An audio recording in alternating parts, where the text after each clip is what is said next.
Ma'am मेरा portal ही नहीं on हो रहा, इसलिए मैंने असाइनमेंट ही नहीं अपलोड की। चले बच्चे, आप वो बाद में सीआर को भेज दीजिएगा। तो वो सीआर जो फोर्थ सेमेस्टर की असाइनमेंट्स है वो मुझे भेजते हुए आप मुझे बताया कीजिए कि फोर्थ की है। मैं आपने ये किसी और क्लास के सीआर ने थर्ड असाइनमेंट के साथ मुझे सारी फोर्थ की मेल कर दी है, बजाय इसके कि बच्चे अपलोड कर। बच्चों, हमने स्टार्ट किया था permanent income hypothesis by Milton Friedman. Permanent income hypothesis mean कि consumption of a person depends upon the permanent income of that person। इसमें कुछ टर्मिनोलॉजीज थी जो हमने पिछली क्लास में देखी थी, जैसे total measured income of a person in a given year will be have two components, one is permanent income and it is transitory income। Transitory income mean कि जो किसी भी पीरियड टाइम पीरियड में अचानक ही आपको मिले, जिसका आपके कैलकुलेशन में ना हो, आपकी मेजर्ड इनकम में ना हो। लेकिन ट्रांजिटरी इनकम में भी पॉजिटिव, इट में भी नेगेटिव। पॉजिटिव मीन कि आपको बोनस मिला है फॉर एग्जांपल, नेगेटिव मीन कि आपका वॉलेट चोरी हो गया, समथिंग कोई नुकसान हो गया। तो अगर आपकी ट्रांजिटरी इनकम नेगेटिव है तो आपकी मेजर्ड इनकम जो सी आपकी परमानेंट इनकम से कम हो जाएगी, क्योंकि ये इसमें से माइनस हो जाएगी। ट्रांजिटरी इनकम अगर पॉजिटिव है तो ये आपकी मेजर्ड इनकम में ऐड हो जाएगी, उस मंथ में या उस ईयर में आपकी मेजर्ड इनकम आपकी परमानेंट इनकम से ज़्यादा हो जाएगी। यही टर्मिनोलॉजी है, यही कंपोनेंट्स हमने स्टडी किए थे अबाउट consumption के। There are measured consumption in any time period have two components, permanent consumption and transitory consumption। And permanent consumption तो परमानेंट है, जो कि आपने मेजर किया होता है कि पर मंथ आपकी ये कंजम्पशन होगी। ट्रांजिटरी पॉजिटिव और नेगेटिव। पॉजिटिव कि अगर अचानक ही आपकी कोई चीज़ खराब होगी जो आपके माइंड में नहीं था, आपको मरम्मत करानी पड़ गई है, कोई चीज़ सेल पे की आपने अचानक खरीद ली और सोचा हुआ नहीं था। और नेगेटिव मीन कि आप कोई चीज़ खरीदना चाह रहे थे लेकिन वो अवेलेबल नहीं थी, तो आपकी नेगेटिव ट्रांजिटरी कंजम्पशन होगी। नेगेटिव ट्रांजिटरी कंजम्पशन होगी तो आपकी मेजर्ड कंजम्पशन आपकी परमानेंट कंजम्पशन से कम होगी। और अगर पॉजिटिव ट्रांजिटरी कंजम्पशन होगी तो आपकी मेजर्ड कंजम्पशन आपकी परमानेंट कंजम्पशन से ज़्यादा होगी। इसके अलावा ये कि परमानेंट कंजम्पशन जो होती है डिपेंड किस चीज़ पे करती है, के प्रोपोर्शनैलिटी फैक्टर के कितनी परसेंटेज आप इन चीज़ों में यूज़ करते हैं। आई आपकी रेट ऑफ इंटरेस्ट है। पी क्या है? प्रेजेंट वैल्यू है, किस चीज़ की आपकी टोटल जो कमिंग ईयर्स की वेल्थ या इनकम है। टी टेस्ट और Y P permanent income.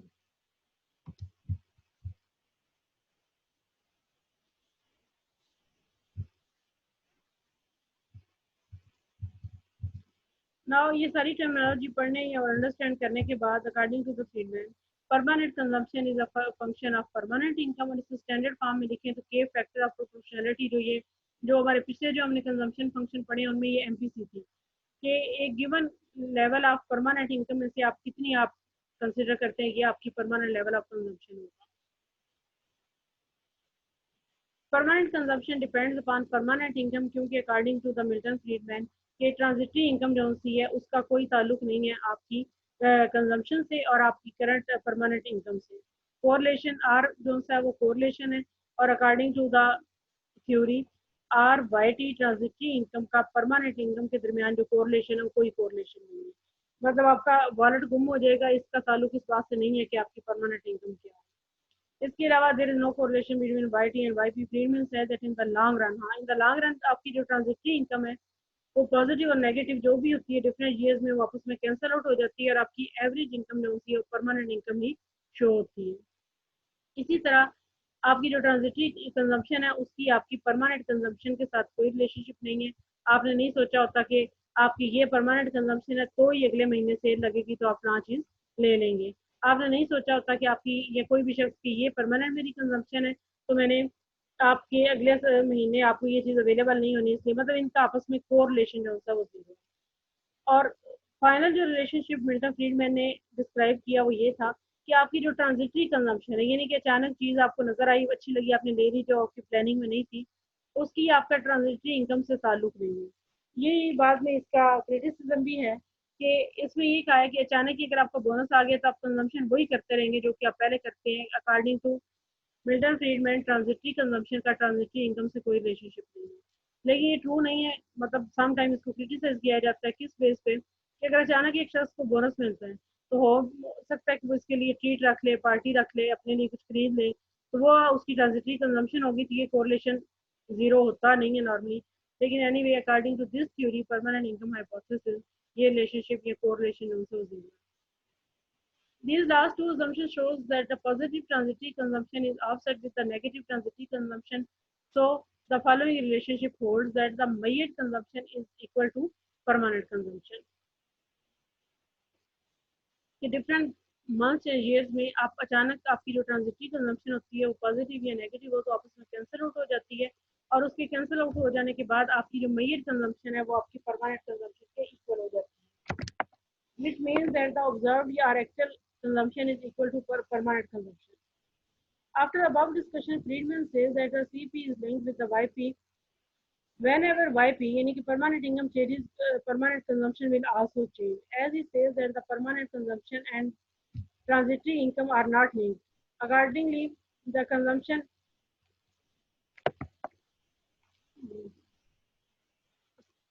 Accordingly यहाँ पे कोई वर्ड होगा जो ज़रा नहीं है, लेकिन ये शॉर्ट रन मकसद उसका पैराग्राफ का ये है कि अगर आपकी ट्रांजिटरी कंजम्पशन के इनकम के साथ आपकी परमानेंट कंजम्पशन का रिलेशनशिप ना हो तो शुरू से जो हम एक चीज़ कंजम्पशन में देख रहे हैं कि शॉर्ट रन में जो रिलेशनशिप होता है वो नॉन प्रोपोर्शनल होता है। तो शॉर्ट रन में ये जो नॉन प्रोपोर्शनल रिलेशनशिप है बिटवीन इनकम एंड कंजम्पशन, ये किस वजह से होता है कि आपकी जो ट्रांजिटरी इनकम है वो यहाँ एकदम बढ़ जाती है, कम हो जाती है, और क्योंकि परमानेंट कंजम्पशन को फर्क नहीं पड़ता तो रिलेशनशिप जो है वो नॉन प्रोपोर्शनल हो जाता है इनकम और कंजम्पशन के दरमियान इन द शॉर्ट रन।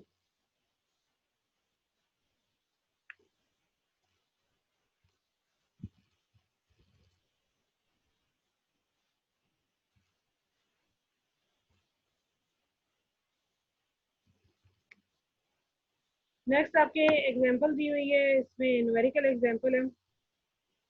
हाँ सेम वही बात है, दूसरी बात कि there exist a proportional relationship between income and consumption in the long run, के जितने भी हमने अभी तक कंजम्पशन फंक्शंस पढ़े हैं वो सारे इस बात से आपस में आप देखें कि रिकंसाइल्ड है या एग्रीड है कि in the short run relationship is non proportional and in the long run relationship is proportional. In this numerical example, there is a hypothetical data. Hypothetical data mean कि ओरिजिनल नहीं है। शुरू में जब हमने एब्सोल्यूट इनकम हाइपोथेसिस पढ़ा था तो डाटा हाइपोथेटिकल नहीं था, ओरिजिनल डाटा था। और इसमें आप ये देखेंगे कि एवरी प्रोपेंसिटी टू कंज्यूम जो C it is equal to marginal propensity to consume, but for the measured income APC is greater than MPC in accordance with the budget study result. ये बच्चों सारा जो हाइपोथेटिकल डाटा होता है उसका सिर्फ आप रिलेशनशिप अंडरस्टैंड कर लें तो आप खुद भी उसको क्रिएट कर सकते हैं। इसमें ये फैमिलीज हैं A B C D E, उनकी जो मेजर्ड इनकम है किसी भी गिवन पीरियड में फैमिली ए की 1000, 3000, 5000, 7000, 9000, आपने एक टाइम पीरियड में ये 5 फैमिलीज जो सी इनकी इनकम देखी उसको टोटल कर लिया, फिर आपने उनकी कंजम्पशन चेक की जिनकी इनकम उस गिवन टाइम पीरियड में 1000 थी तो उनकी कंजम्पशन जो सी 1500 है, मतलब डिस सेविंग कर रहे हैं। जिनकी 3000 है उनकी कंजम्पशन 2900 एंड सो ऑन। अब ये सारी कंजम्पशन को आप टोटल कर लें 21500। अच्छा अब आपने ये ज्यूम किया हुआ है कि आपकी permanent consumption is equal to measured consumption, क्योंकि आपकी ट्रांजिटरी हमने कहा है कि पॉजिटिव और नेगेटिव कंजम्पशन जो होती है वो कैंसिल आउट हो जाती है। अब अगर ये एक दूसरे के इक्वल है तो आप ये सी मेजर्ड दोबारा यहाँ पे वही सारा डाटा जो इस कॉलम में दिया हुआ उसको एंटर कर देंगे और इसको टोटल कर लेंगे।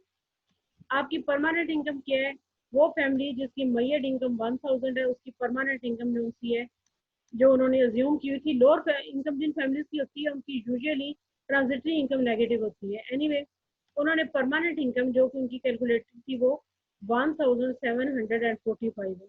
इसका मतलब ये है कि इस मंथ में उनकी मेजर्ड इनकम 1000 इसलिए है कि उनकी ट्रांजिटरी इनकम नेगेटिव है, उनकी कोई नुकसान हो गया है किसी वजह से भी उस मंथ में उस पीरियड में उनकी इनकम कम है, और कितनी कम है 745 आपने माइनस करने हैं परमानेंट इनकम में से तो आपके पास ये 1000 आना है। ये जो फैमिली जिसकी 3000 मेजर्ड इनकम है इनकी परमानेंट इनकम 3370 रुपीज है, और इस टाइम पीरियड में उनकी ट्रांजिटरी इनकम नेगेटिव 370 है, और ये इससे आप देख सकते हैं कि उनकी परमानेंट इनकम उनकी मेजर्ड इनकम से ज्यादा है। क्यों? इसलिए कि उनकी मेजर्ड इनकम में से आपने नुकसान या ट्रांजिटरी इनकम माइनस करनी है। और सो ये जो फैमिली है इसकी मेजर्ड और परमानेंट इनकम एक दूसरे के इक्वल है, इनका कोई मतलब अगर कोई पॉजिटिव नेगेटिव तक कैंसिल आउट होकर कोई भी इनको ऐड या माइनस नहीं करनी।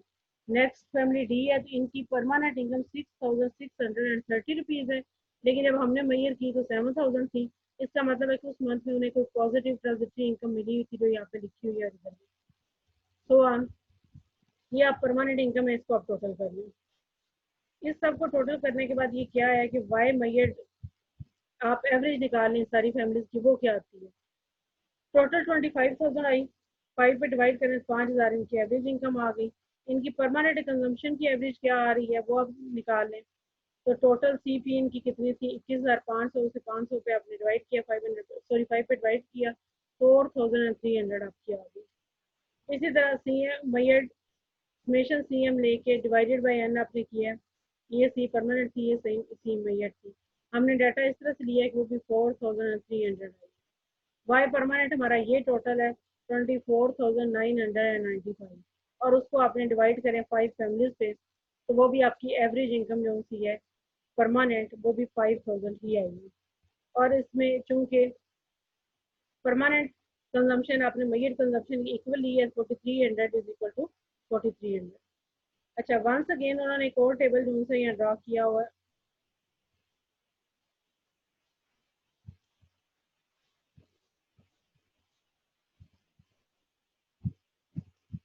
ये जो परमानेंट कंजम्पशन है उसको उन्होंने डिवाइड किया है परमानेंट इनकम से। इससे जो उनके पास रेशो आई है इसे 0.86 कहते हैं। ये क्या है, फैक्टर ऑफ प्रोपोर्शनैलिटी, जो कि मैंने आपको पहले भी बताया कि आपकी कंजम्पशन का कितना प्रोपोर्शन आप कंज्यूम करते हैं उसमें। ये आपकी परमानेंट इनकम है डिफरेंट ईयर्स की लेके। ये आपके पास कंजम्पशन फंक्शन है जिसमें 0.86 स्मॉल सी है, एमपीसी भी आप इसे कह लें, फैक्टर ऑफ प्रोपोर्शनैलिटी भी कह लें। उसको परमानेंट इनकम से आप जब मल्टीप्लाई करेंगे तो आपके पास परमानेंट कंजम्पशन हो जाएगी। ये भी हाइपोथेटिकल डाटा है, ओरिजिनल डाटा नहीं है कि जीरो इनकम 1000, 2000, 3000, 4000 ऐसे। और उसके बाद आप उसको मल्टीप्लाई करके सीपी निकालेंगे। एपीसी कैसे निकलेगी, टोटल कंजम्पशन को टोटल इनकम से डिवाइड करेंगे। और एमपीसी कैसे निकलेगी कि एवरी टाइम जो आपकी इनकम में चेंज आ रहा है, कैसे 2000 माइनस 1000, 3000 माइनस 2000, और ये कांस्टेंट ही है। इधर से 1720 में से आप 860 निकाल दें, 2580 में से 1720 माइनस कर दें, और जो भी आपकी जो चेंज है उसको डेल्टा सी को डेल्टा वाई से आप डिवाइड करें, 0.86 आ जाएगा। तो इन द लॉन्ग रन आपने जो कंजम्पशन फंक्शन डिवाइस किया उसमें average propensity to consume is equal to margin propensity to consume. इस सारे डाटा के बगैर भी अगर आप इसको ड्रा करें, 45 डिग्री लाइन आप ड्रा करेंगे, प्लस एक लाइन आप और ओरिजिन से ड्रा करेंगे जिसकी स्लोप 45 डिग्री लाइन से कम होगी। और ये 45 डिग्री लाइन की स्लोप हमेशा क्या होती है, 1। इसकी स्लोप क्या है, 0.86।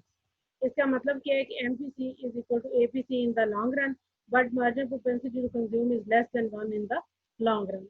और अगर आप शॉर्ट रन कंजम्पशन फंक्शन जो कि हमने कहा नॉन प्रोपोर्शनैलिटी को शो करता है वो आप डिवाइड करें, ड्रा करें, तो ओरिजिन से ऊपर यहाँ पे आप लेंगे वो कंजम्पशन जो कि डिस सेविंग में आती है कि इनकम जीरो भी हो तो इतनी आपकी कंजम्पशन होगी। और उस स्लोप के साथ जब आप इसको C M is equal to C not plus C Y M draw करेंगे, सी नॉट आपकी वो कंजम्पशन है जो इनकम जीरो होने की सूरत में होगी, और ये स्मॉल सी वाई एम क्या है, आपका part of consumption out of आप मैयड इनकम। इसमें जो अगली बात चेक करने की है वो ये है कि जिस पॉइंट पे short run consumption function long run consumption function को इंटरसेक्ट कर रहा है वहाँ पे आपकी मैयड इनकम आपकी परमानेंट इनकम के इक्वल है। जब आपका शॉर्ट रन कंजम्पशन फंक्शन आपके लॉन्ग रन कंजम्पशन फंक्शन से ऊपर है इस पोर्शन में, तो इस पॉइंट पे तो आपकी मैयर कंजम्पशन भी आपकी परमानेंट कंजम्पशन के इक्वल है। लेकिन ये पॉइंट जो पीछे हैं इनमें क्या है कि आपकी मैयर कंजम्पशन ज्यादा है आपकी परमानेंट कंजम्पशन से, जबकि इधर आपकी मैयर कंजम्पशन कम है आपकी परमानेंट कंजम्पशन से। ये जो ऊपर आपका लॉन्ग रन कंजम्पशन फंक्शन है ये आपकी परमानेंट कंजम्पशन शो करता है, जो आपका शॉर्ट रन कंजम्पशन फंक्शन है ये आपकी मैयर कंजम्पशन शो करता है। इसमें ट्रांजिटरी कंजम्पशन का पोर्शन जो है वो ऐड किया हुआ है।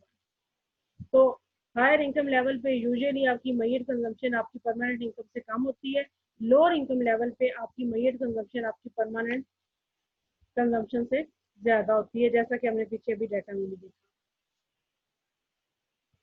और ज़ाहिर है कि इसमें अगर आप लॉन्ग टाइम डाटा ना भी लें तो आप इसमें अगर क्रॉस सेक्शनल डाटा लें तो आप देखेंगे कि पुअर फैमिलीज ने यूजुअली जितना कैलकुलेट किया होता है उनकी मंथली कंजम्पशन उससे ज़्यादा होती है। अचानक कोई बीमार हो जाता है, कोई और इस तरह का खर्चा जो उनकी कैलकुलेशंस में नहीं होता, जबकि जो बहुत ज़्यादा रिच फैमिलीज होती हैं, उन्होंने अपनी जो मीट कंजम्पशन है वो पहले इतनी ज़्यादा होती है कि उनकी उससे कम तो होती है लेकिन उससे ज़्यादा नहीं होती। मीन कि ये जो आपका मीट कंजम्पशन और परमानेंट कंजम्पशन का डिफरेंस है with the help of transitory consumption, ये क्रॉस सेक्शनल डाटा से भी अगर देखा जाएगा तो it will be correct and in the long run short run data के लिए भी करेक्ट है और इन द लॉन्ग रन वो आपस में कैंसिल आउट होके वो इक्वल हो जाएंगे। The difference between immediate income and permanent income is equal to transitory, which is shown by area AB. But in the long run, such like increase are cancelled. Accordingly, we will on long run consumption function where APC is equal to MPC, while because of transitory income, margin propensity to consume is less than APC. Criticism इसका क्या है कि APC of the rich and poor is not the same, वही बात जो मैं भी कर रही हूँ। बिकॉज द प्रेफरेंस और desires for the present consumption among the poor are stronger than the future consumption, so in the case of long run due to proportionality mpc will be equal to apc, but in the short run mpc will be less than apc and it is wrong to assume, जो कि मैंने आपको शुरू में बताया था कि transitory income और ट्रांजिटरी कंजम्पशन के दरमियान जीरो रिलेशनशिप है कि अचानक अगर एक शख्स की इनकम बढ़ी है तो वो कंजम्पशन नहीं बढ़ाएगा, तो जाहिर है कि रियल लाइफ ऐसा नहीं होगा। अचानक ही अगर आपको कुछ मिलता है तो मे भी कि आप कोई चीज़ खरीद लेते हैं, आप कोई पार्टी रख लेते हैं, और अगर अचानक ही आपका नुकसान हो गया, इवन आप मार्केट जा रहे हैं आपका वॉलेट चोरी हो गया, तो जाहिर है आप जो कुछ खरीदने जा रहे हैं आप नहीं खरीदेंगे। तो ये जो रिलेशनशिप है ये या कोरिलेशन है ये जीरो नहीं है, मतलब इनके दरमियान रिलेशनशिप मौजूद है। और एक और criticism that test for the saving of the rich and poor are not the same. Now आपका परमानेंट इनकम हाइपोथेसिस जो है वो खत्म हो गया है और नेक्स्ट हम लाइफ साइकिल हाइपोथेसिस चैप्टर में से हम करेंगे।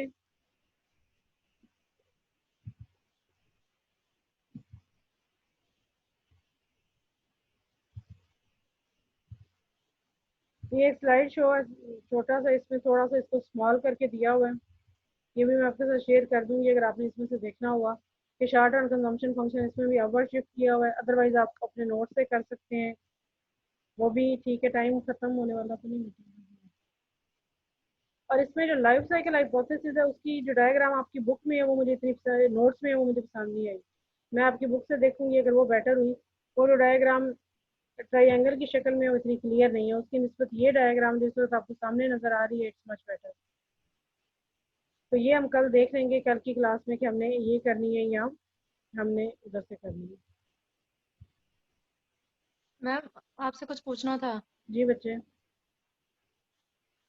मैम जो फिलिप्स कर्व है हम लोग उसका शॉर्ट रन में और उसका लॉन्ग रन में हम लोग उसका रिलेशन दिखाते हैं अनएम्प्लॉयमेंट का और इन्फ्लेशन का। शॉर्ट रन में तो उसका नेगेटिव रिलेशन चलता है, लॉन्ग रन में हम उसे कह देते हैं कि वो उसमें कोई रिलेशन ट्रेड ऑफ नहीं उसमें पाई जाती। हम्म। तो फिर हम इन्फ्लेशन को या अनएम्प्लॉयमेंट को फिर कैसे कंट्रोल करेंगे? आपका मतलब ये है कि लॉन्ग रन में अनएम्प्लॉयमेंट के लिए पॉलिसी ऑप्शन ये था हमारे पास कि हम मनी सप्लाई बढ़ा के इन्फ्लेशन बढ़ाएं और उससे unemployment for the time being कम हो जाएगी। तो अगर ये रिलेशनशिप एग्जिस्ट नहीं करता फिर आपको क्या पॉलिसी ऑप्शन यूज करना चाहिए, आप ये कहना चाह रही हैं ऐसे ही है? मैं कह रही थी कि अगर हम लोग अनएम्प्लॉयमेंट को मजीद कम ना करें, मतलब अनएम्प्लॉयमेंट सेम रहे, ठीक है, और हम अगर इन्फ्लेशन को कंट्रोल करना चाहें मैं इन आपको द यही कहने लॉन्ग लगी, रन आप में। मेरी बात जरा शुरू से सुनिएगा कि एक तो वो जो हमने सारा पढ़ा था ना उसमें बार बार एक बात का जिक्र था, वो ये थी कि नेचुरल रेट ऑफ अनएम्प्लॉयमेंट। अच्छा, नेचुरल रेट ऑफ अनएम्प्लॉयमेंट होता है जस्ट 4 to 5% जो कि डेवलप्ड कंट्रीज का प्रॉब्लम है, और वो प्रॉब्लम नहीं है, सिर्फ ये कि इस लेवल पे कुछ ना कुछ इकोनॉमी में अनएम्प्लॉयमेंट मौजूद होती है और अगर वो अपनी प्रोडक्टिविटी और इकोनॉमी की आउटपुट बढ़ाने के लिए उसे भी कम करना चाहिए तो वो क्या करें कि इन्फ्लेशन बढ़ा दें, तो फॉर द टाइम बीइंग उनकी वो अनएम्प्लॉयमेंट कम हो जाएगी। अगर आप बात करें पाकिस्तान जैसे कंट्रीज की, जैसा कि नोट्स में भी जिक्र है, तो पुअर कंट्रीज में ये नहीं होता कि आप इन्फ्लेशन बढ़ाते हैं तो अनएम्प्लॉयमेंट कम होती है, बल्कि प्रॉब्लम होता है स्टैगफ्लेशन, उधर से इन्फ्लेशन बढ़ रहा होता है और साथ ही अनएम्प्लॉयमेंट भी बढ़ रही होती है। इस वक्त भी आप देखें पाकिस्तान में इन्फ्लेशन बहुत ज्यादा चल रहा है, महंगाई बहुत है, लेकिन साथ ही आप देखें तो अनएम्प्लॉयमेंट कम नहीं हो रही, वो भी बढ़ रही है। तो जो इस तरह की कंट्रीज हैं उनका प्रॉब्लम ये है कि इनके दरमियान इन्फ्लेशन और अनएम्प्लॉयमेंट का ऐसा कोई रिलेशनशिप नहीं जिससे, और अगर मौजूद भी है तो उससे अनएम्प्लॉयमेंट उस लेवल की कम नहीं होगी बल्कि आपका प्रॉब्लम और बढ़ेगा। तो ऐसे ही कंट्रीज में स्ट्रक्चरल चेंजेस होनी चाहिए इकोनॉमी में, जिनमें आपके वो रिसोर्सेज या चीज़ें जो आपकी अनएम्प्लॉयड पड़ी हैं, आप उनके लिए फिजिकल पॉलिसी आपकी, आप बजाय मॉनेटरी पॉलिसी यूज करने के कि आप मनी सप्लाई बढ़ाते जाएं, आप प्रॉपर रियल प्रोडक्शन शुरू करें और रियल इन्वेस्टमेंट हो जिससे आपकी अनएम्प्लॉयमेंट कम हो। अनएम्प्लॉयमेंट कम होगी, प्रोडक्शन बढ़ेगी, प्रोडक्शन बढ़ेगी तो आउटपुट और सप्लाई बढ़ेगी और उसके बढ़ने से इन्फ्लेशन आपका खुद ब खुद कम हो जाएगा। तो डिपेंड करता है कि किस कंट्री का प्रॉब्लम है, और ये कि अगर इन्फ्लेशन और अनएम्प्लॉयमेंट दोनों इकट्ठे चल रहे हो तो फिर तो ज़रा फिलिप्स कर्व का ट्रेड ऑफ हमारे लिए यूजफुल ही नहीं है। स्टैग्फ्लेशन का प्रॉब्लम आपने देखा ही होगा, उसमें जिक्र भी है इस चीज़ का, और मोस्टली पुअर कंट्रीज का प्रॉब्लम भी स्टैग्फ्लेशन है। आया कुछ समझ? Okay ma'am, thank you.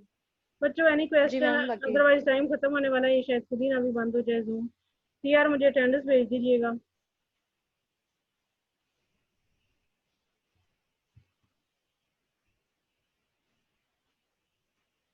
अल्लाह हाफिज बच्चों। मैम एक क्वेश्चन और पूछना है आपसे। जी पूछे।